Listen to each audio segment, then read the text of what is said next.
E aí pessoal, tudo bem? Vamos aqui continuar nossa aula sobre o capítulo 3 de equações. Na nossa primeira aula, a gente viu equações do primeiro grau e sistemas envolvendo equações do primeiro grau, beleza? Agora a gente vai entrar na parte de equações do segundo grau. As equações do segundo grau, vocês já estão acostumados com ela. Então, vamos dar uma relembrada aqui, ó. A equação do segundo grau ela é da forma algébrica ax ao quadrado mais bx mais c igual a zero, certo? Vamos para um exemplo prático. Por exemplo, 3x ao quadrado mais 5x mais 7. A gente tem três coeficientes aqui. Tem o coeficiente A, o coeficiente B e o C, não é? Aqui a gente consegue identificar. O coeficiente A é aquele que acompanha o x ao quadrado. O coeficiente B é aquele que acompanha o x. E o coeficiente C é aquele que a gente chama de termo independente. Ele não é acompanhado por nada, beleza? Então, a gente consegue identificar que o coeficiente A é 3, o coeficiente B é 5 e o coeficiente C é 7. Beleza? As equações do segundo grau, elas são resolvidas pela fórmula de delta e você aplica na fórmula de Bhaskara, né? Acho que vocês lembram disso. Porém, não são todas que precisam usar as fórmulas, né? A gente tem as equações do segundo grau que não são completas. Como assim? Elas não são completas quando falta um dos termos, ou seja, quando um desses termos é zero. Aqui a gente tem um exemplo de uma equação do segundo grau completa, né? Ela tem todos os termos. Vamos para um exemplo de equações do segundo grau incompletas. Por exemplo, ó, x ao quadrado igual a zero é uma equação do segundo grau incompleta. Ela não tem o termo b e também não tem o termo c. Ela só tem o termo a. Quem é o termo a aqui, ó? É aquele 1, né? O 1 que acompanha qualquer incógnita, ele é invisível e tal. Vamos para um exemplo faltando o termo c. Então, a gente teria como? X ao quadrado menos 4x igual a zero. Ó, observa que aquele termo que não acompanha ninguém, aquele termo independente, ó, o c, ele não aparece aqui. Então, isso aqui é uma equação do segundo grau incompleta, porque está faltando o termo c. E também pode vir uma equação do segundo grau incompleta, faltando o termo b. Por exemplo, ó, aqui a gente não tem o coeficiente que acompanha o x. Então, ela é uma equação do segundo grau incompleta, beleza?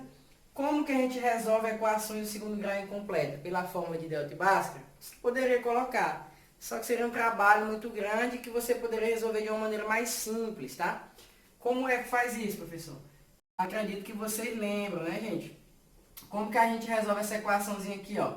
Você evidencia o x, né, ó? Coloca o x em evidência, abre o parêntese, x ao quadrado dividido por x fica x, menos 4x dividido por x fica 4, né? Igual a zero. Deixa eu separar aqui para você não se confundir. E aí você sabe que, como é um produto que está igualado a zero, né? Um desses dois tem que ser zero. Então, a gente coloca aqui, ou x é igual a zero, ou o outro parênteses, que é quem? X menos 4 é igual a zero. Aí aqui está fácil de resolver, x é igual a 4. Então, a gente tem que as raízes dessa equação aqui, ó, são 0 e 4, beleza? Agora, como a gente iria resolver essa equação aqui que está faltando o termo b? Ela é mais simples ainda, ó. Como ela está faltando o termo b, você passa o termo c para o segundo membro, que no caso é o menos 9. Você vai ficar com x ao quadrado igual a 9, né? Como tem quadrado aqui, você tem que lembrar que você passa como raiz, né? E a raiz de 9 em uma equação tem que ser mais ou menos 3, não é? Então, aqui a gente tem duas raízes, ó. É como se a nossa solução tivesse menos 3 e 3 como resposta, tá? Por que menos 3 e 3? Porque você tem que lembrar que esse número aí ele é conhecido como o zero da equação, ele é a raiz da equação. É aquele número que quando você substitui no x, a equação fica zero, fica igualada a zero. Por exemplo, aqui ó, nessa de cima, a gente viu que era 0 e 4. Se você colocar 0 no lugar do x, você vai obter 0. E se você colocar 4 no lugar do x, você também vai obter 0. Por isso que elas são as respostas. Então aqui também é a mesma coisa. Se você botar 3 ao quadrado, vai ficar 9. 9 menos 9, 0. Se você botar menos 3 ao quadrado, também vai ficar 9. 9 menos 9 também é 0. Então essas são as nossas equações incompletas, beleza? Como que a gente resolve equações incompletas? Agora vamos relembrar a forma de Bhaskara para resolver equações completas, certo? Pessoal, um exemplo bem básico de uma equação do segundo grau completa, que eu digo para vocês que todo mundo deve lembrar dela, é aquela x ao quadrado menos 5x mais 6 igual a 0. Sempre você tem que lembrar dessa equação aí. Se você quiser explicar para alguém, ela é uma equação básica, né? Que você já sabe que as raízes dela é 2 e 3. Como que a gente resolve isso? Primeiro você tem que lembrar da fórmula do delta, né? Que é b ao quadrado menos 4 vezes a vezes c. Depois que você descobriu o delta, você vai jogar na fórmula de Bhaskara, né? Na fórmula que você encontra a raiz, que é menos b mais ou menos a raiz do delta dividido por 2 vezes a. Beleza? Isso aqui todo mundo já sabe, lembra, tá bacana. Então vamos lá. Delta, quem é b aqui? B é menos 5. O a é 1, né? Que é aquele coeficiente invisível. E o c é 6. Como que ficaria isso aqui? Ficaria menos 5 ao quadrado, menos 4 vezes a, vezes c. A gente ia obter um delta que daria 25 menos 24, e o nosso delta seria igual a 1. Beleza?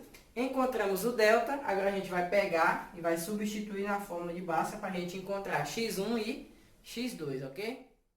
Gente, a gente encontrou que o nosso delta era igual a 1, não é? Então, basta substituir aqui agora na fórmula de Bhaskara, aqui, ó.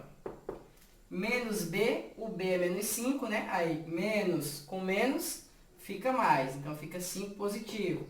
Mais ou menos a raiz do delta, que é 1. A raiz de 1 é 1, não é?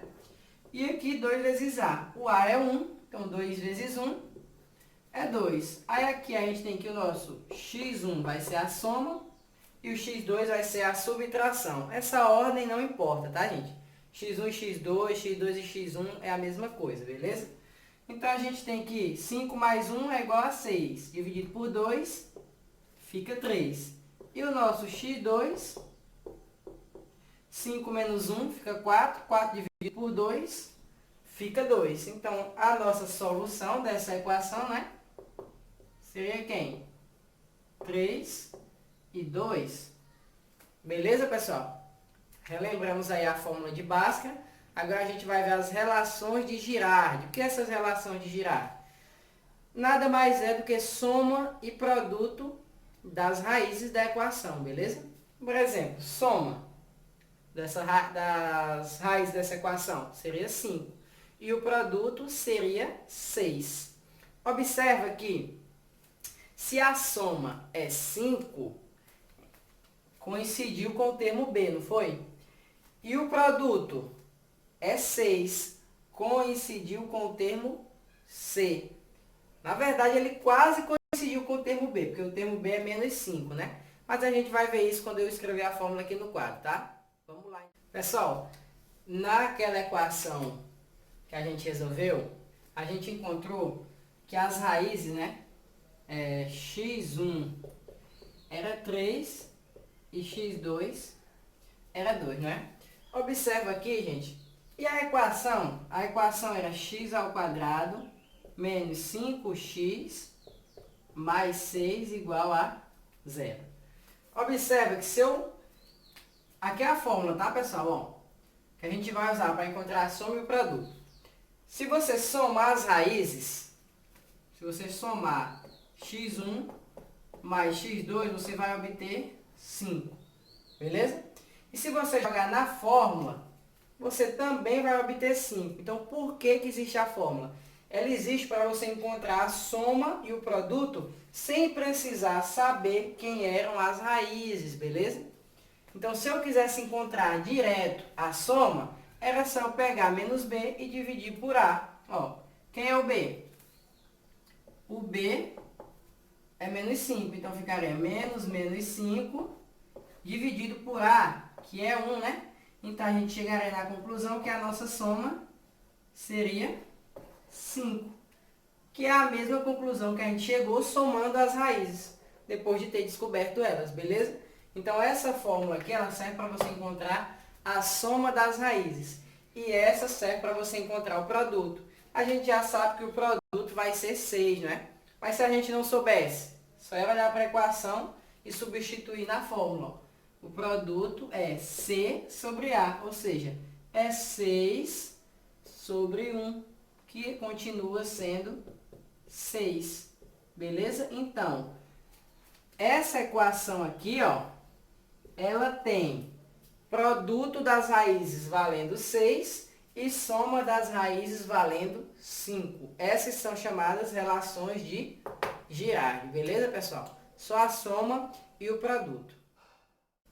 Ainda sobre as relações de Girardi, a gente tem a equação, que é x ao quadrado menos sx, tá? Mais p igual a zero. O que é esse S e o que é esse P? É a soma e o produto. Por exemplo, você já viu que essa equação aqui tem como raízes 3 e 2. E se a pergunta fosse o contrário, ele te desse as raízes de uma equação e te perguntasse que equação é essa?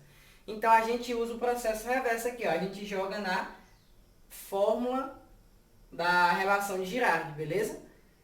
Que você vai substituir o S pela soma das raízes e o P pelo produto. Eu já trouxe aquele exemplo aqui para a gente já poder confirmar que dá certo. Ó, quem são as raízes aqui? 3 e 2, não é? Então, se eu substituir aqui, ó, x ao quadrado menos S. Essa é a soma. Quanto é 3 mais 2? É 5. E quanto é 3 vezes 2? É 6. Então, no lugar do P, eu vou colocar 6, ó. E coincide com a mesma equação, beleza? Então, eu posso usar a soma e o produto para encontrar, né? Ou a questão pode me perguntar, me dar duas raízes e me perguntar qual foi a equação que gerou essas raízes, que eu jogo nessa formulazinha aqui, beleza? Entendido? Tranquilo, muito simples, né, pessoal? Então, vamos passar para equações irracionais agora. Gente, aqui a gente tem dois exemplos de equações irracionais. O que são essas equações irracionais? Equações irracionais são quando aparecem radicais sobre as incógnitas, beleza? Por exemplo, você está vendo que aqui tem uma raiz quadrada. E dentro dessa raiz quadrada tem uma incógnita, a incógnita x. Então, isso aqui é uma equação irracional. Por quê? Porque dentro do radical tem uma incógnita. Aqui a gente tem dois exemplos. Vamos resolver esse aqui primeiro, que ele é mais simples. Para você resolver uma equação irracional, você tem que eliminar as raízes. E em uma equação, como é que você elimina as raízes? Você eleva ambos os membros da equação ao quadrado. Como assim, professor? Porque se você elevar os dois membros da equação ao quadrado, você não vai estar alterando o resultado dessa equação. Lembra que a gente já viu isso? Tudo que você fizer no primeiro membro, você deve fazer no segundo. Fazendo isso, você não altera o resultado da equação, ok? Então, para resolver as equações irracionais, eu tenho que fazer sempre isso. Aqui, ó, como o índice é 2 e o expoente é 2, você pode eliminar a raiz, né? E você vai ficar com x menos 2 igual a 3 ao quadrado, 9. Aí x vai ser igual a 11. Então, x igual a 11 é a nossa resposta para essa equação irracional, beleza? Vamos para um exemplo aqui que ele vai dar um pouquinho mais de trabalho. Ó. Observa que no primeiro membro aqui, eu não tenho apenas a raiz, eu ainda tenho um x. Para eu elevar ao quadrado, é ideal que eu tenha apenas a raiz em um dos membros, para que eu não tenha problema na hora de cancelar. Ó. Então, o que eu vou fazer aqui? Para eu deixar só essa raiz no primeiro membro, eu vou pegar esse x e mandar para o segundo membro. Então, eu vou ficar com quem? Raiz de x menos 1 igual a 3 menos x. Agora eu faço aquele processo de elevar os dois membros ao quadrado, beleza? Vamos elevar aqui isso aqui a 2 e isso aqui a 2. O que eu vou fazer agora? Eu vou cancelar aqui, né? Vai ficar x menos 1. E aqui eu tenho que fazer aquela regrazinha lá que a gente já viu. O quadrado do primeiro menos 2 vezes o primeiro vezes o segundo mais o quadrado do segundo. Belezinha? Tem que lembrar dessa regrinha, não pode esquecer, beleza? Então vamos continuar. X menos 1 é igual a 9 menos 6x mais x ao quadrado. Temos que organizar essa equação. Ah, professor, como é que nós vamos organizar? Tem que passar o x para o primeiro membro, deixar na fórmulazinha algébrica da equação, né? Lembra dela? Tem que deixar toda a equação igualada a zero. Eu sugiro que aqui, para a gente não usar o menos 1, a gente possa inverter a equação, que a gente não está alterando o resultado. Então, tudo que tiver aqui a gente coloca no primeiro membro, e o que tiver no primeiro membro a gente manda para o segundo membro, beleza? É como se a gente estivesse fazendo uma inversão, ó, que não vai alterar o resultado. Então, vamos reescrever, ó. X ao quadrado menos 6x mais 9 igual a x menos 1. Passou o x para cá negativo e o menos 1 para cá positivo. Com quem que a gente vai ficar? Dou uma apagada aqui no quadro, pessoal, para facilitar, tá? Então, vamos continuar aqui a resolução. Vai ficar x ao quadrado menos 7x mais 10, não é? Igual a zero. Aí chegou aqui, basta resolver por delta e Bhaskara, tranquilo? Delta menos 7 ao quadrado vai ficar 49. Menos 4 vezes A vezes B. Então, a gente vai obter que o nosso delta vai ser 49 menos 40, né? Que vai ser 9. Se o delta é 9, só jogar lá na outra fórmula. X é igual a menos B menos 7. Fica 7, né? Deixa eu aumentar aqui o tamanho. Então, x vai ser igual a 7 mais ou menos a raiz do delta. Qual a raiz de 9? É 3, né? Dividido por 2A. O A é 1, então o nosso denominador aqui fica 2, né? Beleza? Aí a gente vai chegar em x1 igual a 10 dividido por 2, fica 5. E o x2 fica 4 dividido por 2, que fica 2. Ok, pessoal?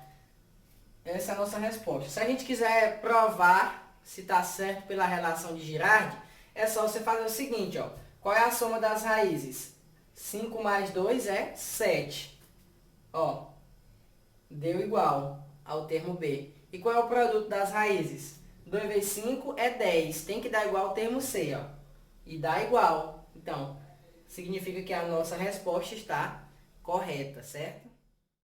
Pessoal, vamos agora ver o nosso último conteúdo aqui, última parte do conteúdo, que é sobre a mudança de variável.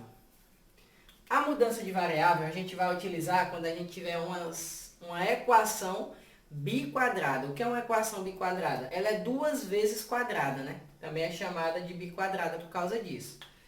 Como que a gente resolveria? Ó, você observa que essa aqui é uma equação do 4º grau e não do 2º grau.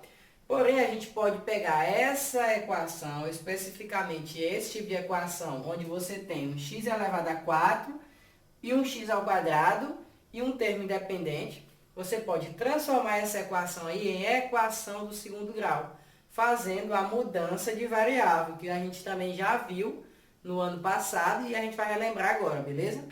Como que a gente faz isso aqui, ó? Você vai pegar o x elevado a 4 e vai trocar por y elevado a 2, fazer essa mudança de variável. E o x elevado a 2, você vai trocar por y. Isso vai se tornar a equação do segundo grau. Vamos lá, ó. Vai ficar trocando isso aqui por y ao quadrado, fica assim, né? Igual a zero. Ah, mas eu quero trocar por outra letra sem ser y. Não tem problema. Pode ser qualquer letra. Bom, quando a gente resolver essa equação do segundo grau, a gente vai encontrar os valores de y1 e de y2. Porém, a gente quer encontrar os valores de x, beleza? Então, quando a gente encontrar y1 e y2, a gente pega e substitui ele nessa aqui. Poderia ser na de cima, mas ia dar mais trabalho. Então, a gente substitui nessa aqui de baixo, quando a gente encontrar o y, beleza? Como essa é uma equação do quarto grau, a gente teria que encontrar 4 raízes. Só que nem sempre ela vai ter 4 raízes reais, beleza? Pode ser que ela não tenha nenhuma raiz real, pode ser que ela tenha 2, ou pode ser que ela tenha 4. Isso vai depender da nossa equação, beleza? Então vamos dar continuidade. Resolvendo isso aqui por delta, a gente vai chegar em quê? 4 menos 4 vezes A vezes C, não é? A gente vai ficar com 36, beleza? De delta. Vamos jogar na forma de Bhaskara agora. X vai ser igual a menos B, ou seja, menos 2, menos com menos vai ficar mais ou menos a raiz de 36 sobre 2, né? Aí a gente vai obter que o x1 vai ser 4, desculpa pessoal, é y, né? y1 vai ser 4 e y2 vai ser menos 2, né? Vai ficar menos 4 dividido por 2, que vai dar menos 2, beleza? Feito isso, a gente vai pegar o y1 e o y2 e vai substituir aqui para a gente encontrar os valores de x, tá? Então, vou apagar aqui e já a gente continua. Vamos lá, ó. Substituindo primeiro o positivo. Vou ficar com x ao quadrado igual a 4. Resolvendo isso aqui, você vai encontrar que x é igual a mais ou menos 2, não é? Beleza, substituindo agora o y2, ó. X ao quadrado é igual a menos 2. Você vai ter uma indeterminação aqui, não é? Ó? Você vai ter uma raiz quadrada de um número negativo, que não pode acontecer, porque a gente não tem raízes reais para isso aqui, não é? Ó? Beleza? Então, a nossa resposta seria só menos 2 e 2. Essa equação do quarto grau que a gente resolveu, ela tem duas raízes reais, menos 2 e 2. Oxente, professor, mas a equação não é do quarto grau? Ela não teria que ter 4 raízes? Gente, isso é um assunto que a gente só vai ver lá em anos posteriores, tá? Raízes reais, ela tem duas. Ela tem mais duas raízes que são complexas, beleza? Só que a gente não vai estudar esse assunto agora. Então, o que você tem que entender é que ela pode ter 0 raízes reais, 2 raízes reais ou 4 raízes reais. No caso, se esse 2 não fosse negativo, ela teria 4 raízes reais, beleza? Ou, se esse 4 aqui fosse negativo, ela não ia ter nenhuma raiz real. Então, tranquilo, né? Só você usar a regrazinha aqui da substituição quando aparecer essas equações de quarto grau com o termo x elevado a 4 e x elevado a 2, beleza? Só fazer essa substituição. Então, vamos para a atividade. Essa aqui, pessoal, vai ser a atividade, tá? Da página 65 até a página 67. Ficou também as atividades da aula passada. Então, na próxima semana, a gente vai usar nossas aulas para corrigir essas atividades. Ou seja, eu quero que vocês respondam essas atividades e me mandem as dúvidas de vocês, as questões que vocês não conseguiram ou que tiveram mais dificuldade, tá? Aí eu vou resolver essas questões aqui e vou postar para vocês na próxima aula, certo? Então valeu, um abraço.